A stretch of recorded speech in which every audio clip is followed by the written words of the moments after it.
Hello and Assalamu alaikum everyone. This is Abdul Basit. I hope that you all are fine. You all are doing great. Today's topic is very important, and this video is going to be very interesting and fruitful video because today in this video I'm going to tell you the origin, the list of characters, and most importantly the story of a very popular play, Hamlet, written by William Shakespeare. This play is one of the most renowned plays in the world because it is the part of syllabus in every university, in almost every university around the globe. So if you have not read Hamlet, if you do not know the story of Hamlet, you know nothing. So if you want to learn the story of Hamlet, if you want to learn the origin of Hamlet, stay tuned, keep watching and watch the video till the end if you want to learn something. So let's get started. So let's start from the origin of the play. The story of the play has been taken from the legend of Hamlet or Amleth. This story was narrated in the 12th century Danish history, a Latin text by Saxo the grammarian.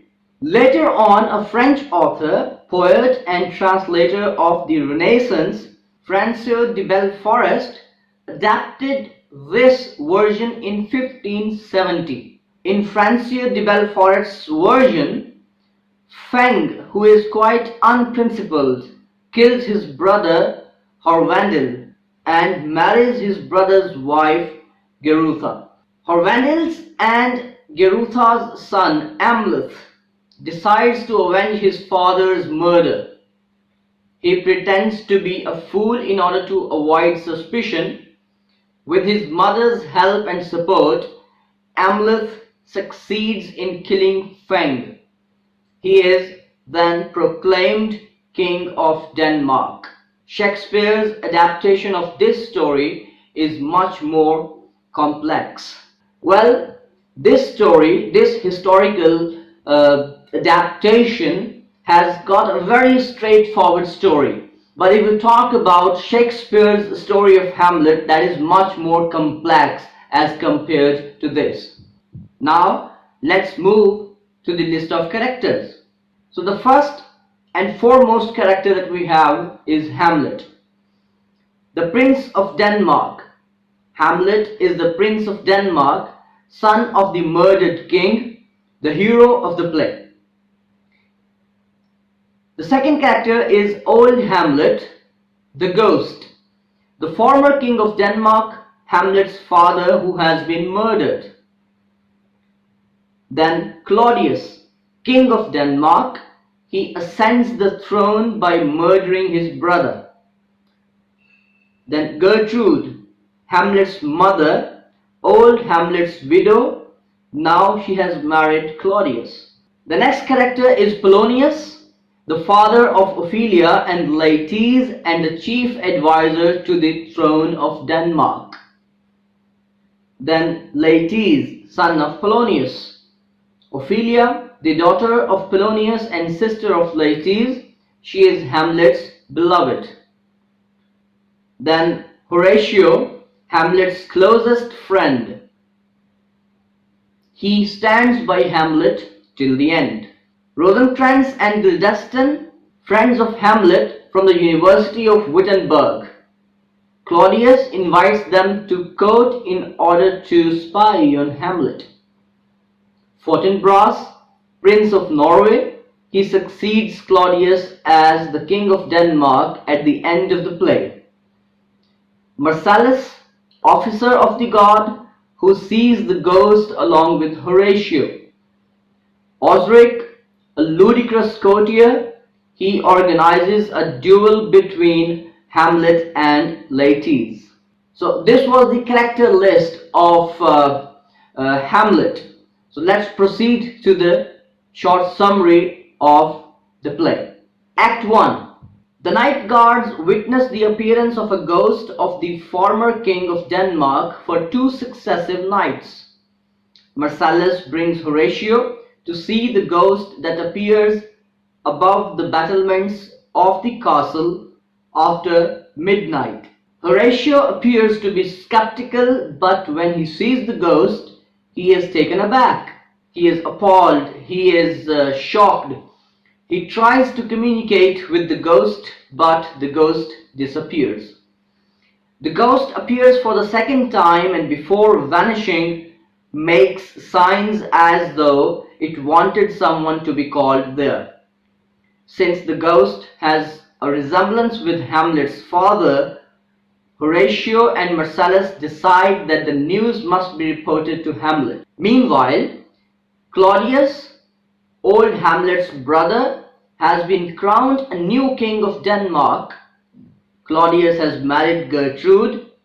We are shown that there is a threat from the Prince of Norway, Fortinbras, which Claudius manages to avoid by diplomacy. We are also shown the marriage celebration, and Hamlet is in attendance at this wedding celebration. He is disgusted by his mother's decision to marry Claudius soon after his father's death. He expresses his grief in a soliloquy. Horatio tells Hamlet of the appearance of the ghost, and Hamlet determines to visit the spirit himself. Laertes, son of Polonius, requests the king to grant him permission to return to Paris. When he is granted the permission, Polonius arranges for the departure of his son. On his departure, Polonius and Laertes tell Ophelia to avoid Hamlet and reject his amorous advances, emphasizing the importance of protecting her chastity. Ophelia agrees to cut off contact.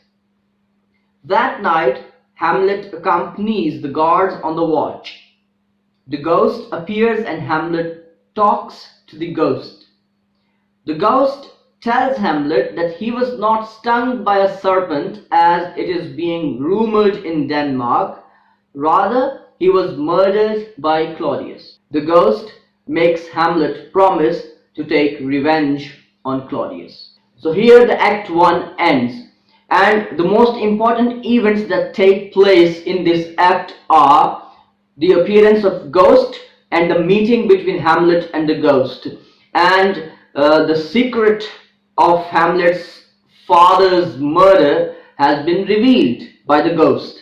The second thing that is quite noticeable here, that Hamlet is not happy with his mother. He is not happy with his mother's decision to marry Claudius soon after her husband's death. And the third important thing in this act is that the ghost makes Hamlet promise to avenge his murder from Claudius. And this is where the theme of revenge emerges. Act 2. Hamlet decides to pretend to be mad and starts behaving accordingly. He visits Ophelia with his hair and dress disheveled. Ophelia reports this incident to her father.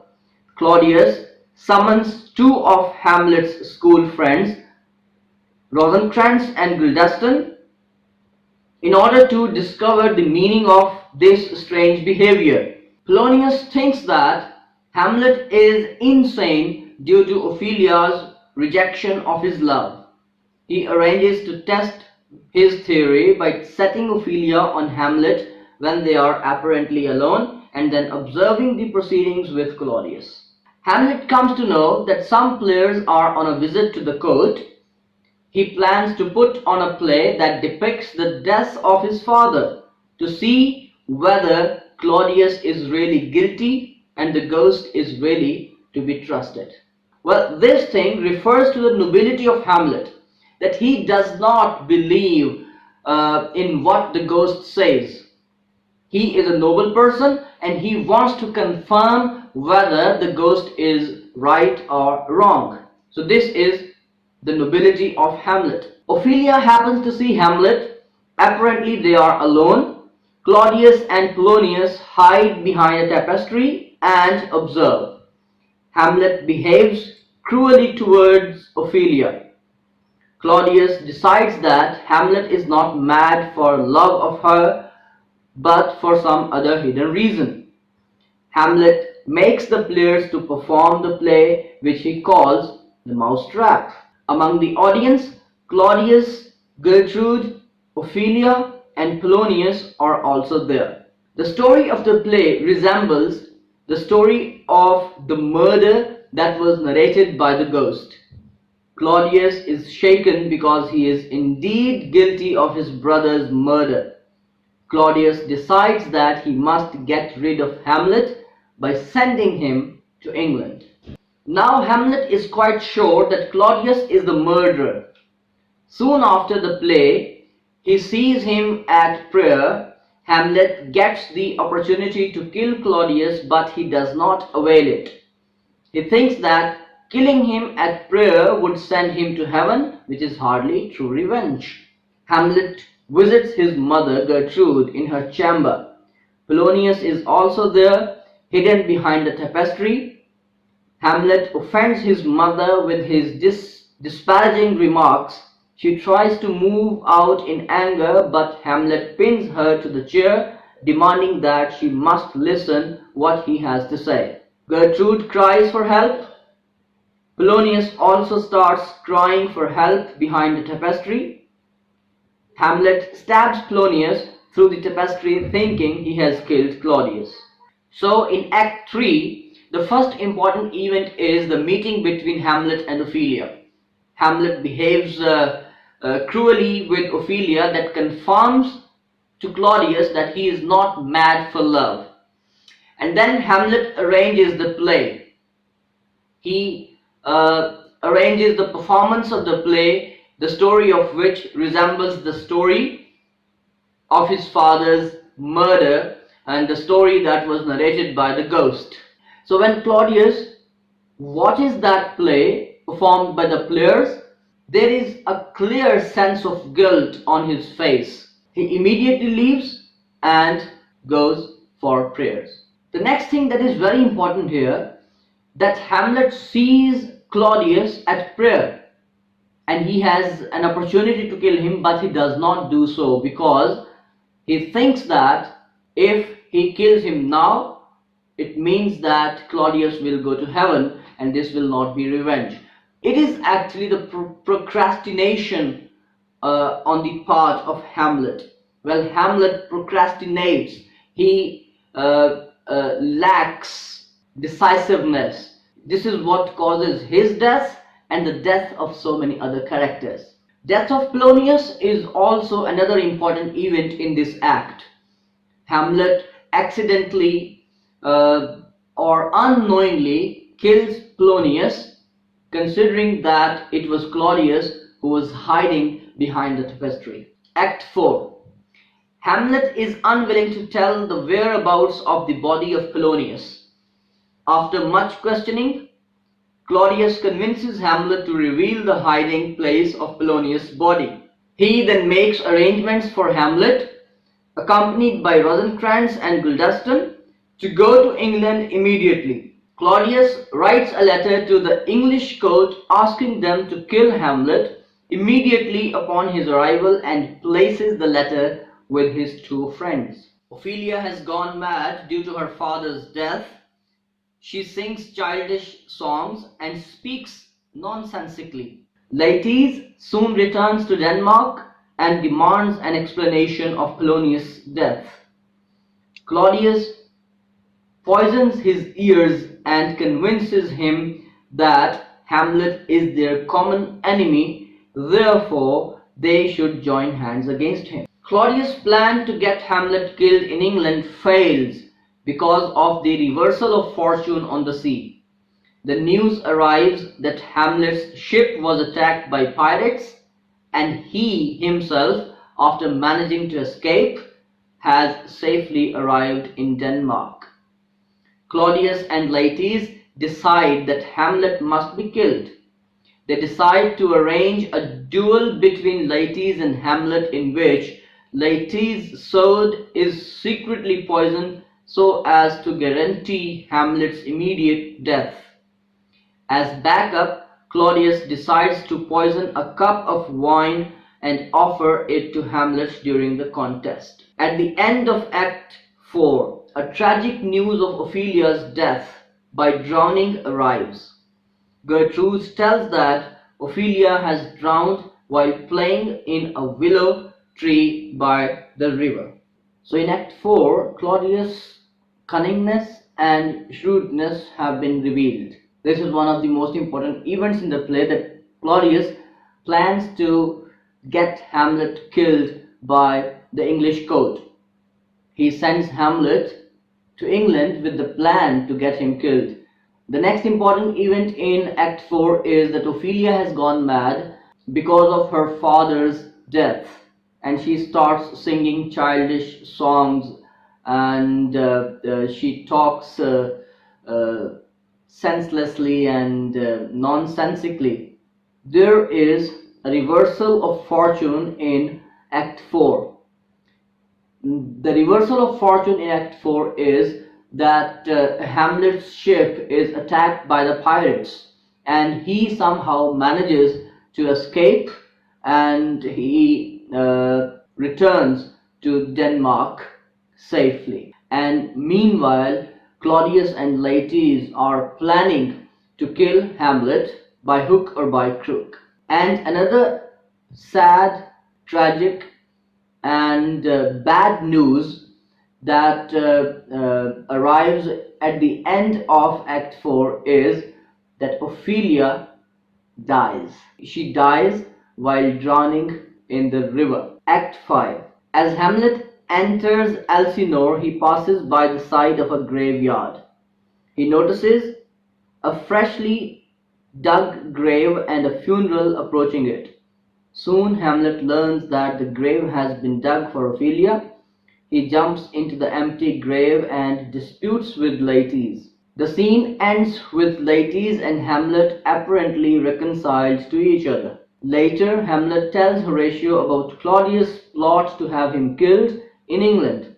He tells him that he forged a new letter arranging for the deaths of Rosencrantz and Guildenstern. While they are conversing, Osric, a ridiculous courtier, approaches and proposes the duel between Laertes and Hamlet. Hamlet accepts this challenge. The duel between Hamlet and Laertes begins.